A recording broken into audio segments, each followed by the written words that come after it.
yang mau masuk ke DPR tapi istilahnya terhalang ya, artinya nggak bisa dikatakan dicuekin lah. Iya. Dicuekin lah DPR. Tapi nyatanya memang undang-undang perampasan aset ini harus segera disahkan. Iya. Terus untuk melihat aspek untuk rangka pembentukan RUU di DPR, surpresi itu belum dilayangkan, artinya itu tidak terlalu penting. Kalau kita berbicara dari aspek hukum, surpresi itu adalah cuman rekomendasi dari presiden. Dalilnya DPR mau atau tidak mensahkan, karena kita lihat di masa kepemimpinan Bapak Jokowi juga surprise sudah disahkan.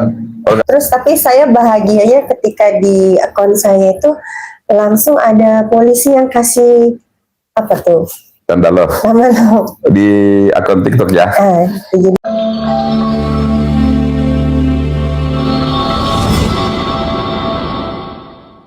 ada beberapa poin sebenarnya kita diskusikan, tetapi secara umumnya kita akan berdiskusi banyak hal tentang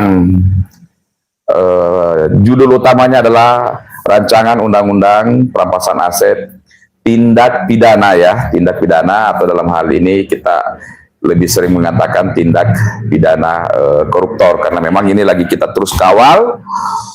Dan kemarin Gaskan, Gerakan Suara Keadilan Netizen bersama dengan MURI mengadakan aksi damai 7 Mei 2025 ya di depan DPR RI. Nah, teman-teman semuanya, pada malam hari ini ketiga teman tadi ini telah mendatangi kantor Komisi 3 DPR RI, dan kita akan berbincang-bincang baik itu sehubungan tadi kenapa datang ke DPR RI, Komisi 3, ataupun seperti apa ke depannya ya. Jadi kebetulan Pak Sekjennya ada di sini, dan kita akan mencoba sedikit pendalaman ya, sekaligus memberikan informasi kepada teman-teman semua. Oke, baik, saya ke Pak Sekjen ini ya, Pak Sekjen. Mungkin bisa disampaikan Pak Sekjen apa yang tadi diantar atau disampaikan ke Komisi 3 DPR RI. Silakan Bang Andi. Baik. Jadi betul sekali tadi kami bersama rekan-rekan dari Gaskan dan juga dalam hal ini termasuk MURI juga ya, membawa langsung surat, yang mana surat ini adalah surat pada saat rencana audensi pada saat tanggal 7 kemarin yang mau masuk ke DPR tapi istilahnya terhalang ya, artinya nggak bisa dikatakan dicuekin lah. Iya. Dicuekin lah DPR. Makanya surat yang dibawa tadi ini bukan surat sekedar surat audiens yang tuntutan aja. Oke. Dan 3 tuntutan itu ya terkait RUU perampasan aset untuk segera disahkan, terkait dengan transparansi ya pemerintah dalam hal ini DPR dengan RUU itu, dan juga terkait dengan keseriusan ya DPR RI untuk menangani persoalan itu. Selain dari itu, kami juga membawa surat, yang mana surat ini yaitu meminta untuk RDPU, rapat dengar pendapat umum ya. Dengar pendapat umum. Oke. RUU perampasan aset ini juga. Perampasan aset. Artinya kalau memang ada yang mungkin lebih baik ya untuk DPR RI untuk melakukan rapat dengar pendapat, ya ini kan bagian dari mempublikasikan juga ke masyarakat, Pak. Betul.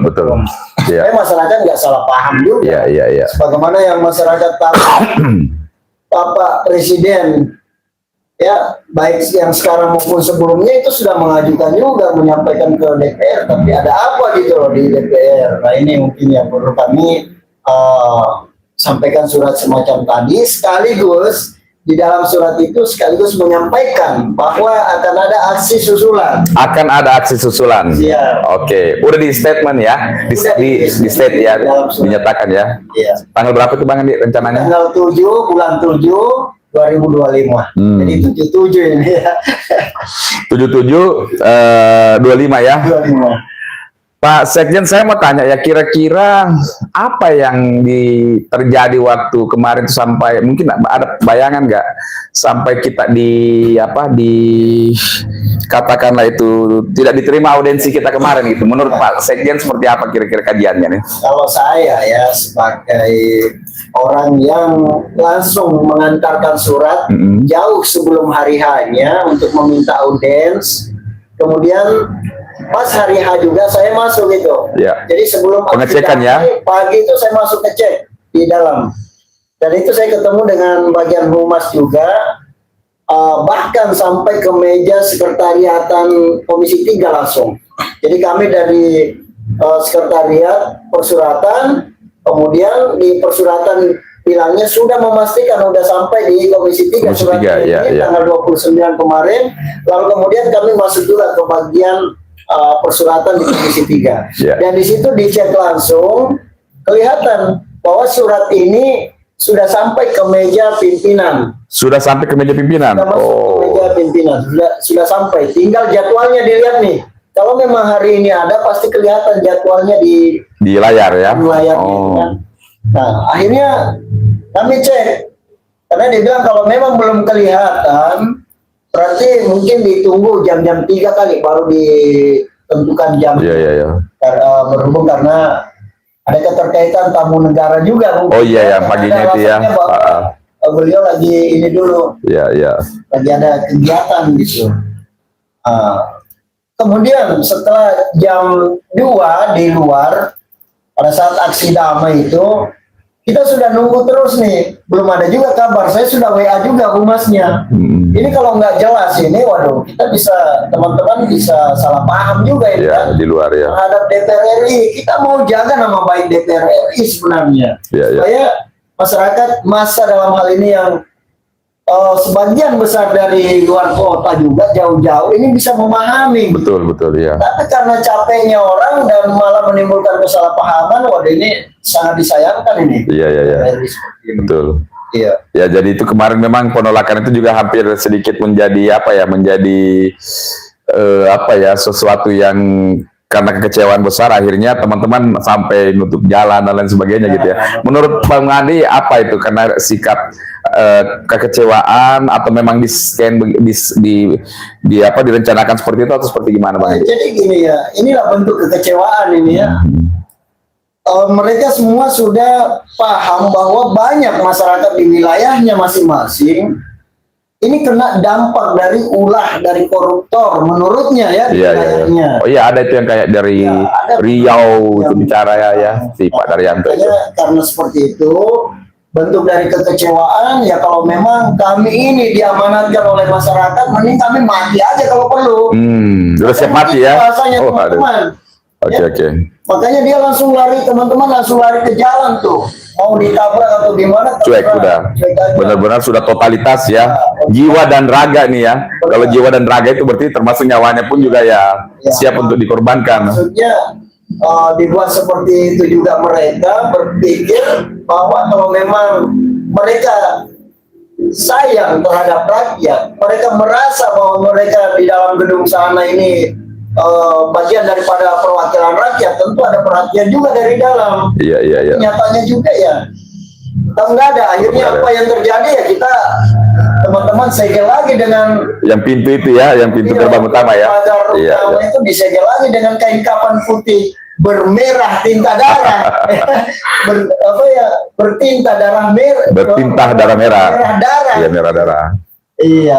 Oke. Disegel benar itu. Dan luar biasa karena akhirnya semuanya ke belakang ya. Ya. Oke, saya ke Bang Roland ini. Bang Roland sebagai praktisi hukum. Bang Roland, kira-kira Bang Roland menanggapi perihal RUU ini seberapa penting sih Bang Roland kita harus segera disahkan? Karena semalam juga saya ada masuk dalam suatu komal, ada yang bilang ya sepertinya tidak terlalu penting, ada yang bilang menunggu surat presiden dan lain sebagainya. Mungkin bisa disampaikan supaya pencerahan ini kepada kita nih.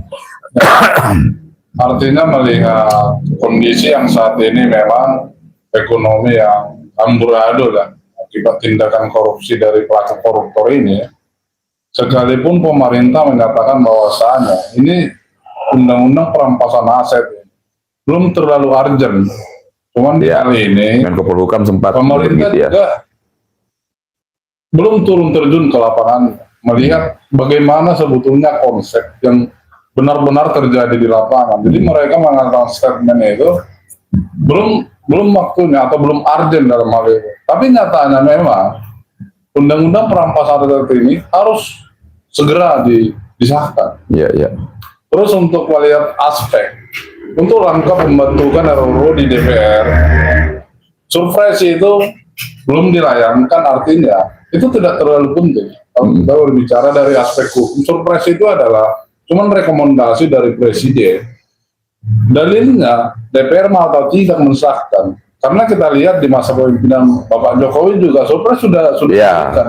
Kalau nggak salah 2 kali malah ya. 2023 kalau salah. Iya, iya. Artinya itu adalah cuman sebagai kapasitas permohonan Permohonan, saja. Kalau surprise pendesakan itu supaya kita segera bicara, dibahas gitu ya. Bukan secara otomatis surprise itu mendatangkan atau memaksa gitu. Sifatnya bukan memaksa, tapi surprise itu adalah hanya sebagai bentuk permintaan untuk segera dilakukan. Istilahnya sudah diusulkan, diminta supaya segera gitu kan ya. Segera Karena untuk dibahas. kapasitas dalam surprise itu bukan memaksa, artinya bukan kapasitas diberikan atau tidak surprise itu dari presiden, bukan penentu itu untuk segera disahkan. Oke, baik, Bang Roland, satu pertanyaan lagi sebelum saya ke Ibu Vanessa. Ini kan kemarin kita itu benar-benar ditolak audiensi ya. Nah, Bang Roland, menurut pandangannya Bang Roland, karena Bang Roland pun juga kemarin bersama dengan saya kan ikut RDPU ya di Komisi 3 DPR RI dan langsung ngobrol dengan Pak Dr. Habibur Rahman. Kenapa sih ini ditolak? Apakah dianggap tidak penting? Apakah akan segera dijalankan? Ya sudahlah, atau secara pandangan hukum bagaimana kira-kira Bang Roland? Artinya dalam proses RDPU itu memang seluruh kapasitas itu dia harus koordinasi yang kebetulan itu adalah di Komisi 3 untuk pengesahan ya. Iya, iya. Tetapi harus persetujuan juga dari keseluruhan anggota dewan, termasuk Ketuanya ya, seperti yang disampaikan Pak Habib ya, bahwa artinya audiensi RDPU itu harus persetujuan untuk untuk DPR. melakukan RDP, Komisi 3 juga harus meminta persetujuan kepada Ketua DPR RI Untuk Ketua DPR ya, untuk melakukan RDP. Jadi kalau kita ataupun mengatakan audiensi ini ya. bukan kewenangan sepenuhnya dari Komisi 3, Betul, berarti seperti itu siap atau tidak dilakukan RDP harus disetujui oleh Ketua DPR RI. Iya, iya. Oke, baik. Nah, saya ke Ibu kita nih, Ibu Vanessa ya. Masih semangat Bu?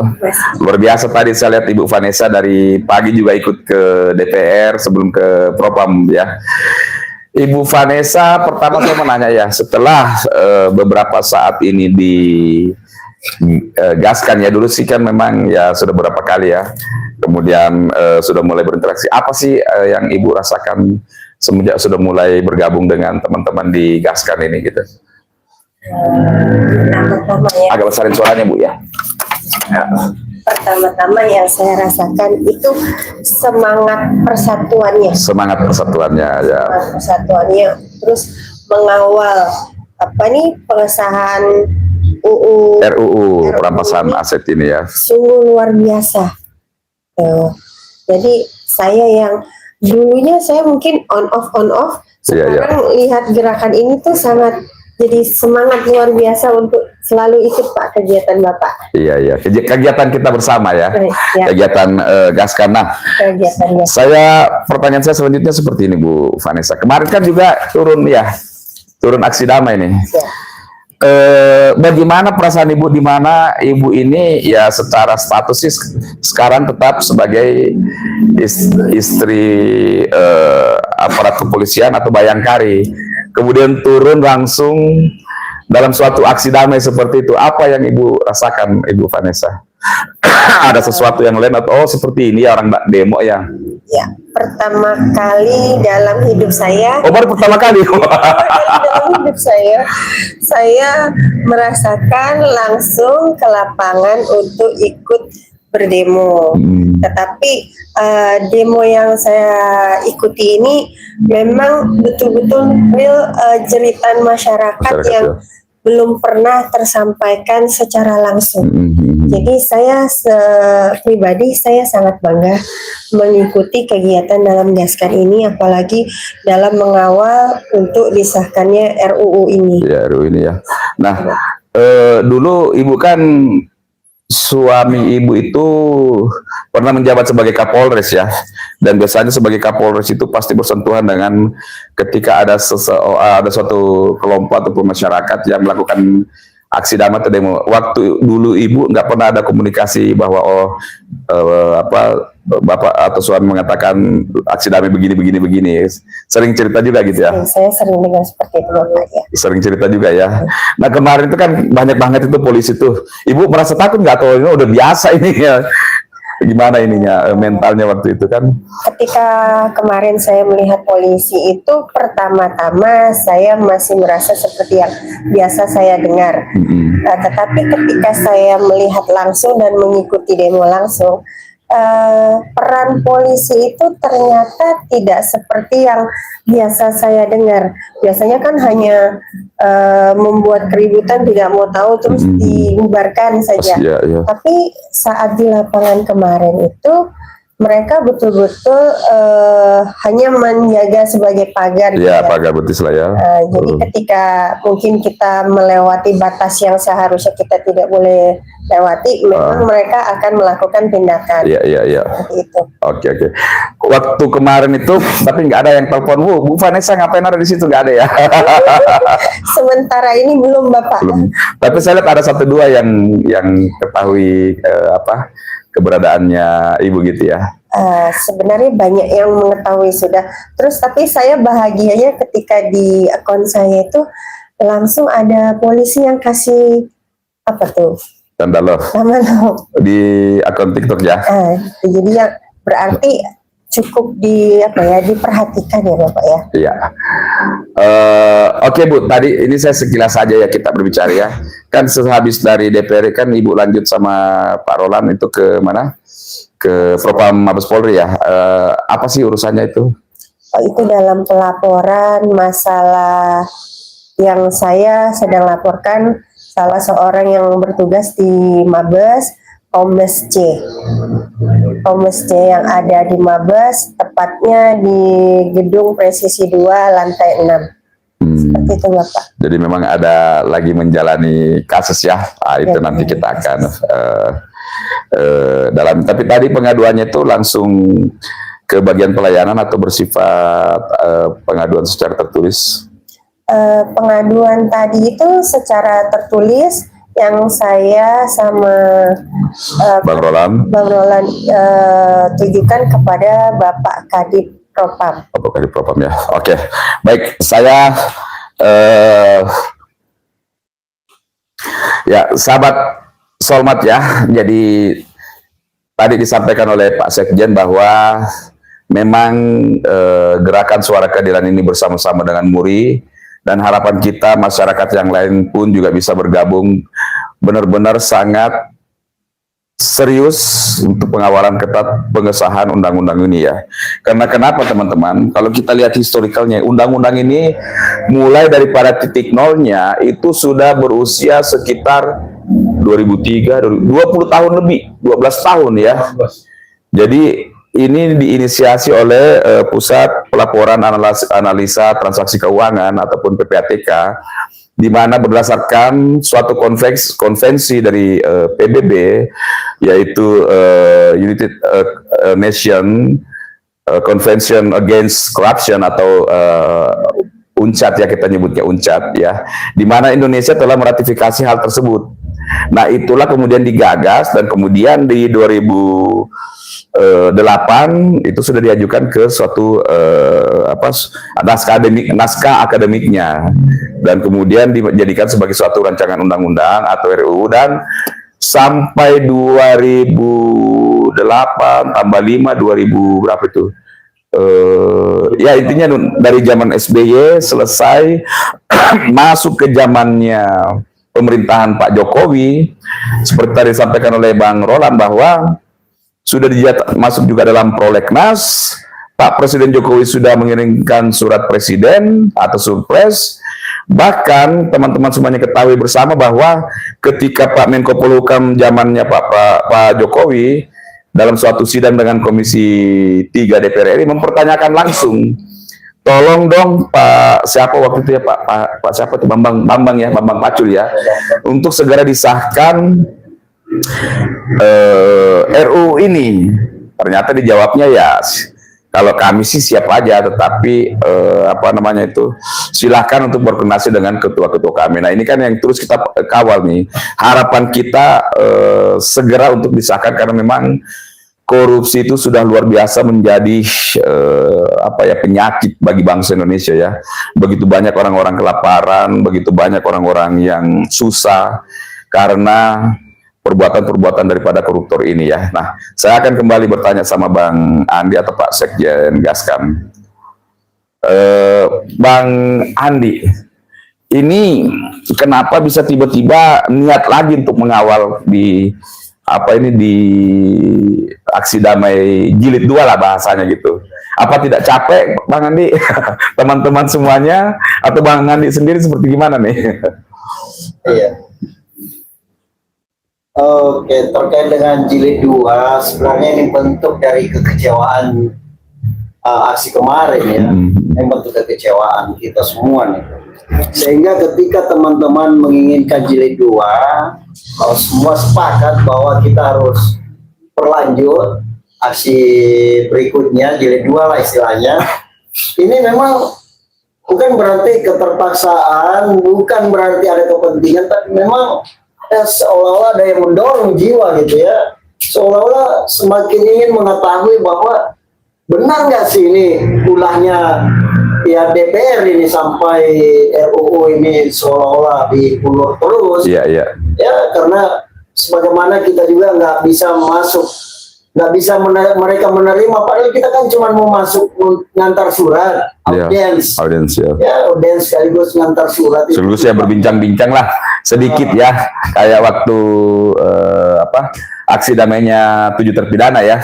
Seperti itu. Ya, seperti itu. Ya seperti itu. Masa nerima audiens untuk bawa surat aja nggak berani, ada apa gitu? Iya. Apalagi terkait Pak Ketum tadi, Pak Solman tadi mengatakan bahwa ini ada beberapa sebelumnya menyatakan juga bahwa tergantung pimpinan partai. Wah, ini ada apa ya? Iya.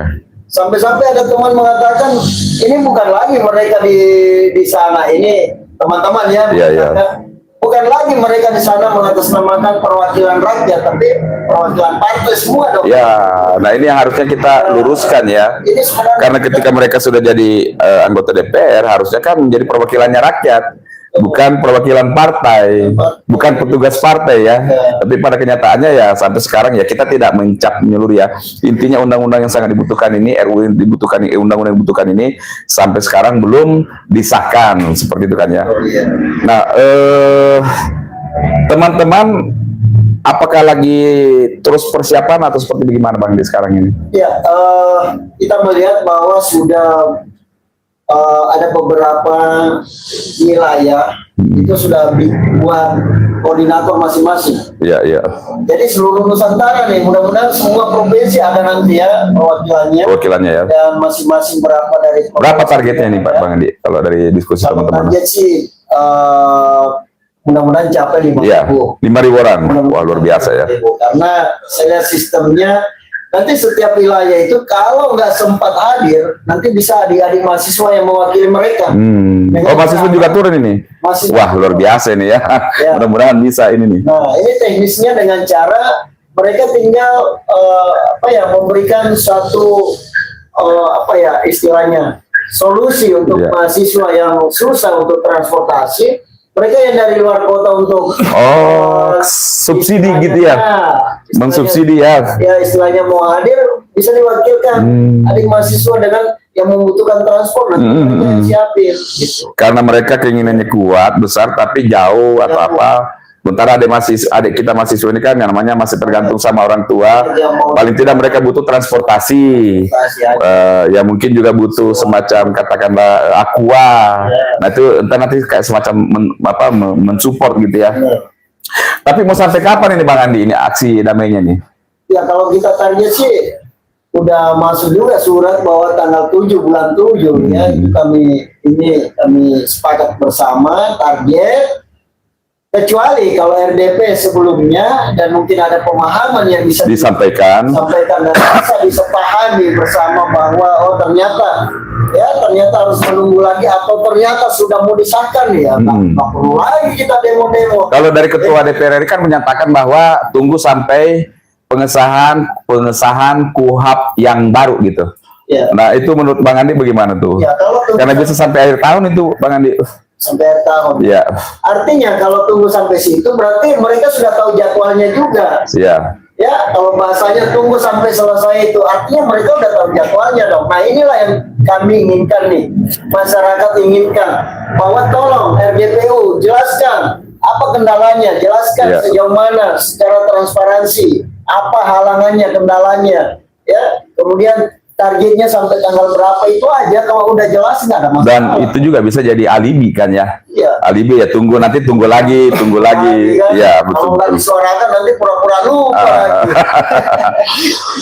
Tapi teman-teman siap fight terus untuk pengawalan ini ya Bang Andi ya, siap fight ya. Bahkan sudah ada isu-isu bahwa ada yang sengaja untuk Menghalang-halangi, ya.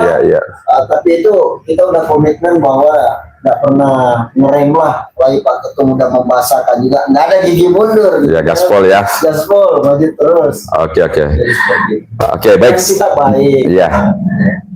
Saya mau coba ke Pak Roland ya. Pak Roland, kan banyak juga yang menyorakan. Ini saya mau melihat pandangan hukumnya Bang Roland atau Pak Roland ya, bahwa kenapa sih pemerintah repot-repot terbitin aja Perpu gitu. Perpu itu kan peraturan pemerintah pengganti undang-undang. Nah, seperti apa menurut pandangannya Bang Roland? Kenapa pemerintah atau presiden dalam hal ini tidak sekalian menerbitkan Perpu aja gitu? Kalau kita berbicara Perpu, memang itu hak prerogatif dari seorang presiden. Ya. Cuman intinya di sini perlu juga kebijakan itu dimusyawarahkan dengan aparat pemerintah yang lain. Jadi dalam hal ini bukan semata-mata seorang presiden itu berhak membuatkan satu Perpu atas nama pribadi. Jadi dia harus juga memikirkan aspek pemerintah dan aspek dari berbagai macam segi, Oke. dari ekonomi, budayanya.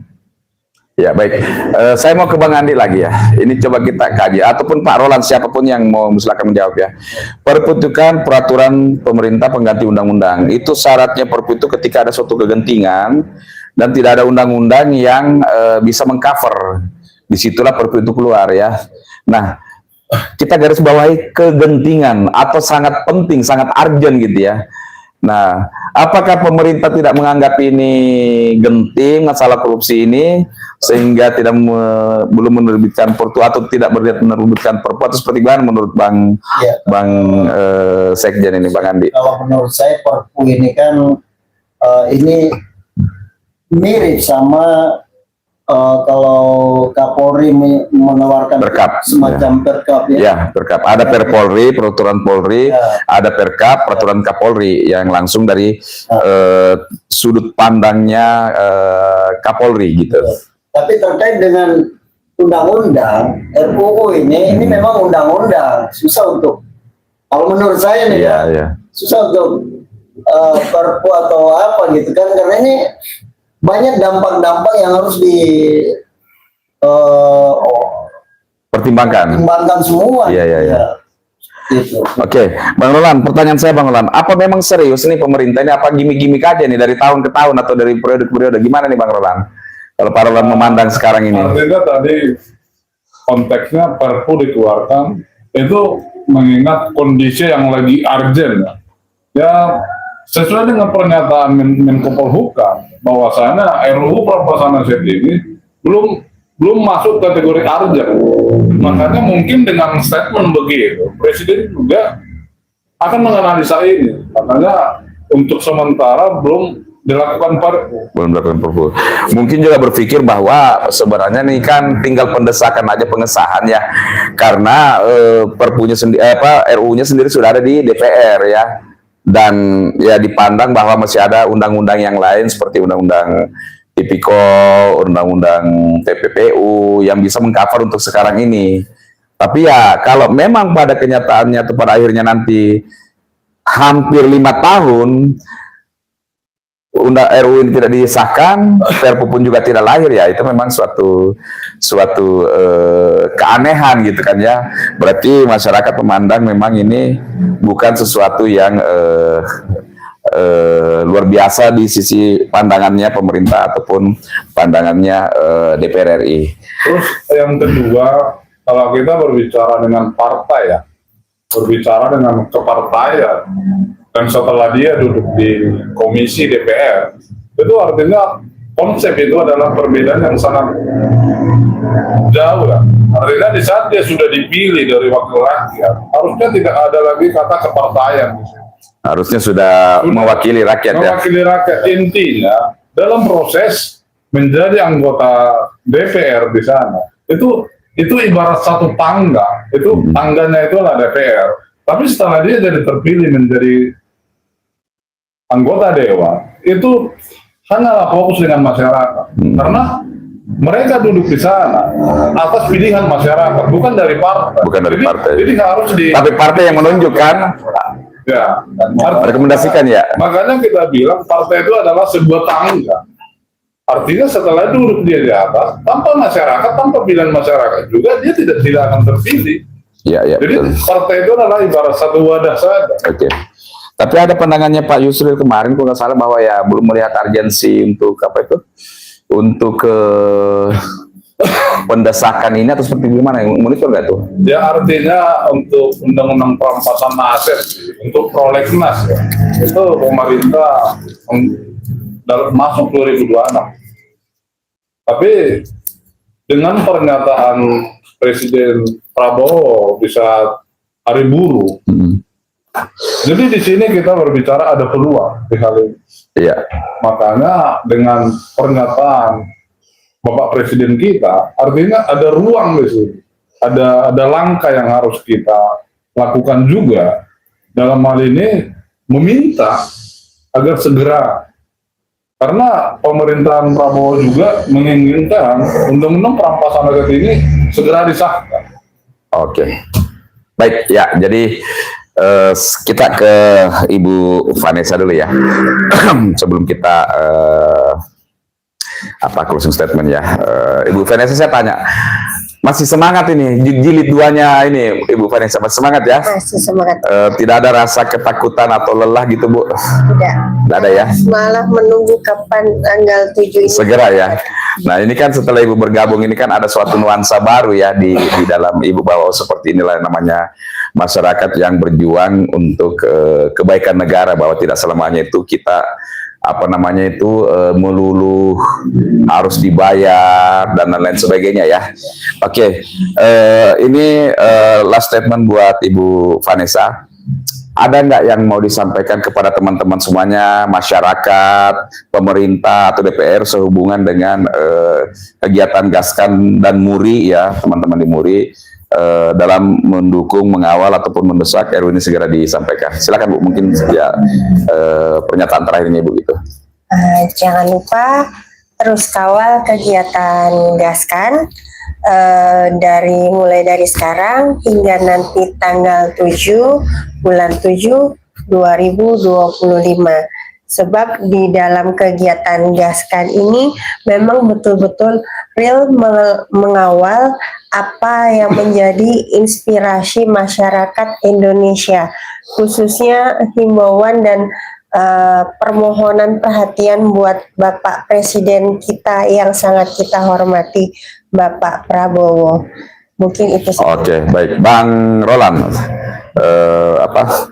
pernyataan closing penutupnya ya, closing statement. Ya artinya jilid pertama kemarin antara Gaskan dan Muri sudah dilakukan tanggal 7 Mei kemarin. Ya. Artinya kalau untuk berlanjut ke jilid kedua, itu memang atensi dari jilid pertama itu yang tidak adanya pertemuan ya, yang dilakukan oleh antara DPR untuk melakukan audiensi di hari itu. Jadi makanya mungkin ada timbul di situ untuk jilid kedua ya. Dan artinya juga kita selaku berbicara dari aspek hukum ya, pemerintah harusnya turun ke lapangan melihat sebetulnya dampak realnya Korupsi ini. Jadi artinya Supaya benar-benar semakin terpicu untuk mendesak dengan ya. terjun ke lapangan melihat memang aspek daripada korupsi ini sangat parah untuk masyarakat, apalagi di daerah pedesaan. Jadi dengan atensi itu nanti bisa dipercepat proses untuk mensahkan undang-undang tersebut. Iya. Ya. Oke, baik. Bang Andi, tapi Ya. Pak Sekjen. Kalau closing statement ya, saya cuma Atau masih ada yang mau disampaikan, silakan. Ya, apa disampaikan terakhir, closing statement, ya, silakan. ya, saya cuma menyampaikan untuk teman-teman semuanya yang berjuang dalam hal ini, yang bertekad ya untuk terus dan menunggu tanggal 7 bulan 7 nanti, jangan pernah ada kendor ya, jangan pernah gentar. Karena kenapa kita menyuarakan ini untuk kebaikan bersama semuanya, bukan cuma kita ini, bukan cuma masyarakat atau rakyat yang kita wakili, tapi juga untuk DPR kok. Ya, mereka yang ada di DPR sana juga punya anak cucu ke depan. Iya. Ini kan tujuannya jangka panjang terkait dengan RUU perampasan aset ini sangat-sangat luar biasa sekali tentunya ya, untuk kedepannya Indonesia menjadi benar-benar lebih terarah, yang Lebih baik lagi ya. seperti itu. Oh ya, sebelum ini Bang Andi, saya tiba-tiba teringat. Tapi ini bukan tuduhan ya. Ya, disclaimer dulu, ini bukan tuduhan, tapi katakanlah itu pameo atau ya ejekan-ejekan yang kadang ada di masyarakat bawah. Ya bagaimana DPR mau setuju? Mereka kan menjadi DPR habis ratusan miliar. Ya kan, bagaimana kalau misalnya mau disetujui nanti tidak bisa ngapa-ngapain lagi, tidak kembali modal ini. Ya, secara tidak langsung ini DPR udah dituduh nih pelaku. Itu suara masyarakat gitu. Menurut pandangannya gimana kira-kira? Ini wajar untuk dicurigai seperti itu, karena yang kita tahu di publik bahwa selama ini RUU ini sudah rancangannya ini udah begitu lama, kemudian ternyata mandek juga di DPR kan. Betul. Seperti itu yang dipahami masyarakat nih. Karena Pak Akbar Faisal yang dulu DPR RI pernah menceritakan hal ini, begitu besarnya biaya yang keluar kalau mau jadi DPR RI, gubernur. Bahkan Pak Prabowo pernah nanya tuh, kalau mau jadi gubernur berapa uang kan. Jadi dilema juga ya Bang Andi ya. Tapi terkait dengan itu, cepat atau lambat ya tetap juga kena, kalau memang mereka terlibat. Kan begitu. Iya, betul. Intinya Anda nanti setelah selesai misalkan jadi DPR, ini kan berbatas waktu. Kalau kemudian tiba-tiba RUU itu disahkan, kena juga dong. Iya, betul. Mending dari sekarang sahkan, kalau kena berarti gentle. Kalau kena berarti Anda menghapuskan dosa secara gentle. Dari pengakuan dosa lah ya. Kan? Atau tanpa, kan gini Bang Andi, atau sebelum pidananya dapat, ya pengakuan dosa yang kayak Pak Presiden bilang kan, dengan berlakunya undang-undang ini, jadi dia masuk dalam kategori yang non pidana ini. Dia mengaku, ya silakan kembalikan, ya mungkin pidananya nggak perlu diproses. Artinya sebenarnya sudah ada solusi. Ada solusi solusi yang baik kan. Ya, tidak harus diproses kalau seperti itu. Ya, dan nanti Presiden menjamin itu karena berkali-kali sampaikan. Baru. Nah, kalau Anda teman-teman, ya sahabat-sahabat kita, para wakil yang merasa menjadi wakil rakyat di ada Dewan Perwakilan Rakyat DPR sana, harusnya ya gentle dari sekarang daripada kedepannya nanti kan lebih baik gitu. Nah ini perlu diulang-ulang supaya mereka paham. Memang benar ya, perlu diulang-ulang dan perlu berjilid-jilid juga ini. Oke, baik. Terima kasih Bu Vanessa, Bang Roland, dan Bang Andi ya. Jadi sahabat Solmat Official, inilah disertasi singkat, diskusi singkat kita malam hari ini. Karena saya lihat memang teman-teman juga cukup kelelahan setelah perjalanan keluar dan juga macet ya. Jadi saya tidak memperpanjang ini, walaupun sebenarnya kalau saya dalamin bisa lebih dari sejam, tapi ya karena teman masih kelelahan baru pada sampai menghadapi macet ya. Jadi saya cukupkan sekian dulu. Tapi satu hal teman-teman, saya sendiri Solmat Sulaiman Matipana, baik sebagai Ketua Umum Gerakan Suara Keadilan Netizen, sebagai masyarakat ya, tentu kita mau mendukung pemerintah dalam hal ini Pak Presiden Prabowo Subianto dalam memberantas korupsi. Dan bukan cuma orangnya yang ditangkap, hartanya juga harus kembali. Nah, inilah undang-undang sebagai suatu undang-undang yang menjadi penentu untuk mengelola atau mengembalikan aset itu. Ya, itu kajian-kajiannya itu sudah lengkap di YouTube ini pun juga sudah kita diskusikan. Sehingga kita ayo bersama-sama mendesak, mengawal Presiden dalam bentuk apa? Menyuarakan kepada DPR RI, karena ini sudah ada di Badan Legislasi, tinggal dibahas bersama dengan pemerintah, sudah ada di Prolegnas, tinggal dinaikkan menjadi prioritas untuk bisa segera dibahas.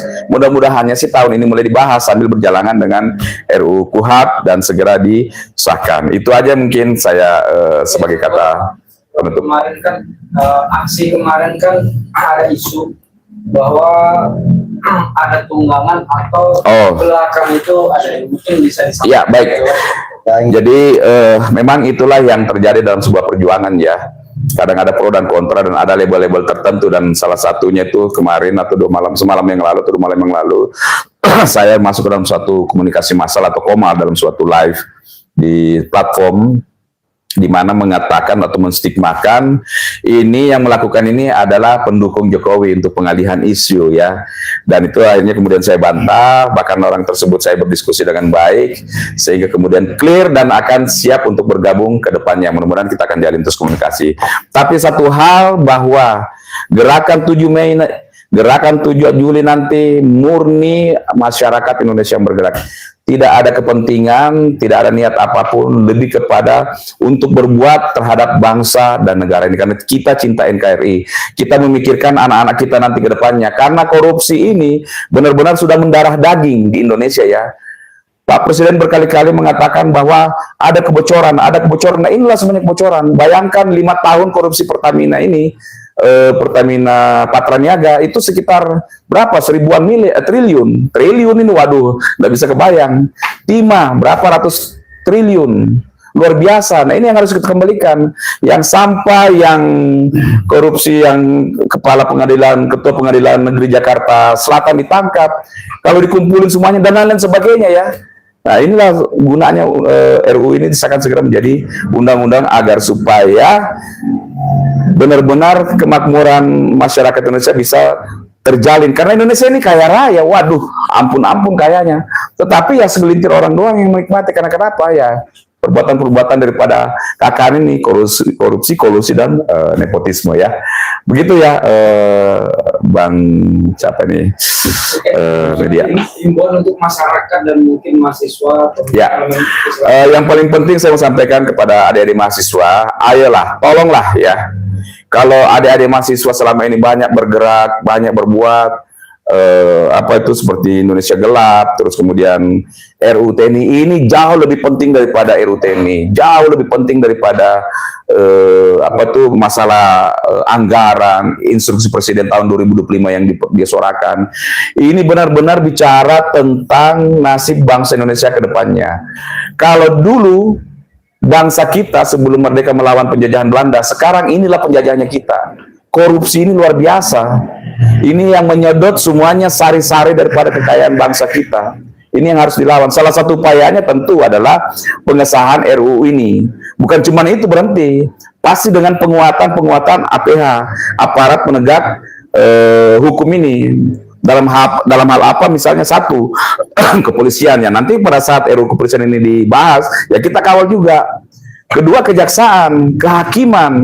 Nah, ini semuanya memang harus diperkuat APH-nya. Bahkan pengacara, advokat dalam hal ini semuanya harus benar-benar dijaga dan dikawal untuk benar-benar supaya Indonesia menjalankan good governance ya. Pemerintahan yang bersih ya, pemerintahan yang bebas daripada segala korupsi, kolusi, nepotisme. Ketika nanti semuanya ini bisa terkumpul uangnya, nanti pegawai pemerintah tinggi semuanya gajinya, Den. Sehingga mereka, karena ada dana kan, seperti kayak di luar negeri, di Amerika itu, orang menjadi pegawai pemerintahan, wah itu gajinya tinggi, hakim tinggi gajinya, enggak kayak kemarin ada yang nangis-nangis di apa itu, di DPR RI. Demikian pula kepolisian dan kejaksaan. Jadi jauh lebih cukup dengan adanya kekayaan yang memang dipergunakan atau dikelola oleh negara dan digunakan sebanyak-banyaknya untuk kemakmuran bangsa dan masyarakat Indonesia. Bagi masyarakat terus mengawal, Gaskan dan Muri hanya menjadi wadah inisiator untuk gerakan ini. Kalau mau untuk bergerak silakan berkomunikasi ya, berkumpul bersama-sama. Kami mengharapkan, meminta, menghimbau, bahkan kalau perlu memohon semuanya masyarakat Indonesia bisa bergerak untuk mendukung RUU ini disahkan menjadi sebuah undang-undang. Demikian ya. Terima kasih dan saya mengakhiri disertasi malam hari ini. Saya ucapkan terima kasih atas perhatian teman-teman semuanya. Assalamualaikum warahmatullahi wabarakatuh dan salam keadilan. Gaskan, gaspol. Oke, sip.